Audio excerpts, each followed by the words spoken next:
تاریخ کے اوراق میں کچھ شخصیات ایسی ہیں جن کا ذکر صرف فتوحات یا سلطنتوں کی وجہ سے نہیں بلکہ عدل، حکمت اور اللہ پر کامل یقین کی بنا پر کیا جاتا ہے۔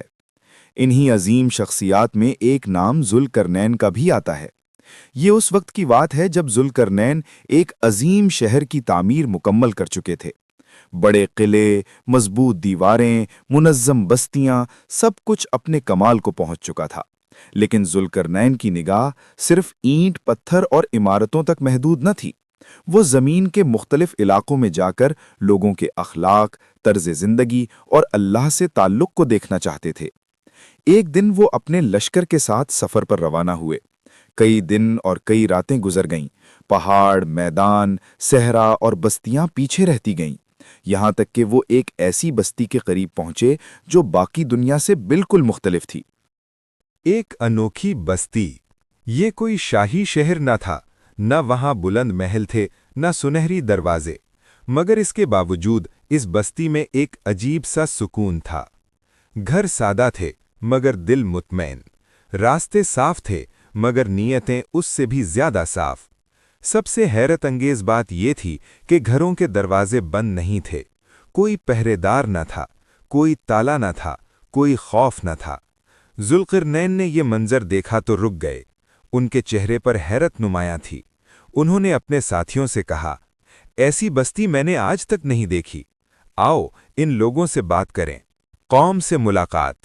ذوالقرنین بستی کے بزرگوں اور عام لوگوں سے ملے۔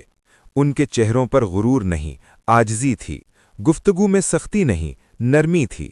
ذوالقرنین نے سب سے پہلا سوال کیا، اے اللہ کے بندے، تم اپنے گھروں کے دروازے بند کیوں نہیں کرتے؟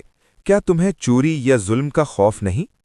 قوم کے ایک بزرگ نے مسکرا کر جواب دیا، اے اللہ کے بندے، ہم میں کوئی چور نہیں۔ جب دل اللہ کے خوف سے بھرے ہوں تو ہاتھ ظلم کی طرف نہیں بڑھتے۔ ہم ایک دوسرے کی امانت کا خیال رکھتے ہیں، اس لیے تالوں کی ضرورت نہیں پڑتی۔ ذوالقرنین نے سر جھکا لیا۔ یہ جواب سادہ تھا مگر گہرا، بغیر بادشاہ کے نظام۔ پھر ذوالقرنین نے دوسرا سوال کیا، میں نے تمہاری بستی میں نہ کوئی بادشاہ دیکھا، نہ کوئی حاکم، تمہارا نظام کیسے چلتا ہے؟ اس بار ایک نوجوان آگے بڑھا اور بولا، ہمارا حاکم ہمارا ضمیر ہے۔ ہم نے دنیا کی حکمرانی کو مقصد نہیں بنایا۔ جب ہر شخص خود کو اللہ کے سامنے جواب دہ سمجھے تو کسی ظالم بادشاہ کی ضرورت باقی نہیں رہتی۔ یہ سن کر ذوالقرنین کے دل پر گہرا اثر ہوا۔ اختلاف کیوں نہیں؟ ذوالقرنین نے اگلا سوال کیا، میں نے تم میں کوئی جھگڑا، کوئی دشمنی، کوئی حسد نہیں دیکھا، اس کی وجہ کیا ہے؟ قوم کے ایک فرد نے جواب دیا، ہم نے دلوں کو صاف کر لیا ہے، ہم ایک دوسرے کے رزق پر نظر نہیں رکھتے، جو اللہ نے دیا اسی پر راضی رہتے ہیں۔ جب حسد ختم ہو جائے تو جھگڑے خود ختم ہو جاتے ہیں۔ قبریں آنکھوں کے سامنے۔ ذوالقرنین نے دیکھا کہ اس بستی میں قبریں بستی کے قریب ہی تھیں۔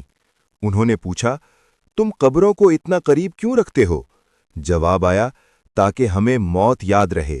جو موت کو یاد رکھے وہ ظلم نہیں کرتا، جو آخرت کو سامنے رکھے وہ دنیا میں حد سے نہیں بڑھتا۔ یہ جواب ذوالقرنین کے دل کو ہلا گیا۔ نہ فقر نہ امیری۔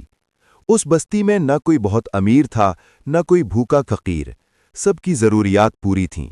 ذوالقرنین نے پوچھا، تم میں غربت کیوں نہیں؟ جواب ملا، ہم ذخیرہ اندوزی نہیں کرتے، جو ہمارے پاس زائد ہو وہ ہم بانٹ دیتے ہیں، رزق اللہ کا ہے، ہم صرف امین ہیں۔ ذوالقرنین کا اعتراف۔ یہ سب سن کر ذوالقرنین کی آنکھوں میں نمی آ گئی۔ انہوں نے کہا، اگر اللہ مجھے اجازت دیتا تو میں تمہارے درمیان رہنا پسند کرتا۔ تم وہ قوم ہو جس نے دنیا میں رہتے ہوئے آخرت کو پا لیا ہے۔ پھر انہوں نے دعا دی اور وہاں سے رخصت ہو گئے، مگر یہ بستی ان کے دل میں ہمیشہ کے لیے نقش ہو چکی تھی۔ سبق: اصل طاقت محلوں میں نہیں، اخلاق میں ہوتی ہے۔ اصل حکمرانی تلوار سے نہیں، دلوں کی اصلاح سے ہوتی ہے۔ جہاں نیت صاف ہو وہاں قانون کم اور اعتماد زیادہ ہوتا ہے۔ دنیا کی کامیابی عارضی ہے، دل کی پاکیزگی دائمی ہے۔ یہ کہانی ہمیں یاد دلاتی ہے کہ اگر ہم چاہیں تو آج بھی ایک ایسی مثالی قوم بن سکتے ہیں، بس شرط یہ ہے کہ ہم دل بدل لیں، نیت درست کر لیں اور اللہ کو مقدم رکھیں۔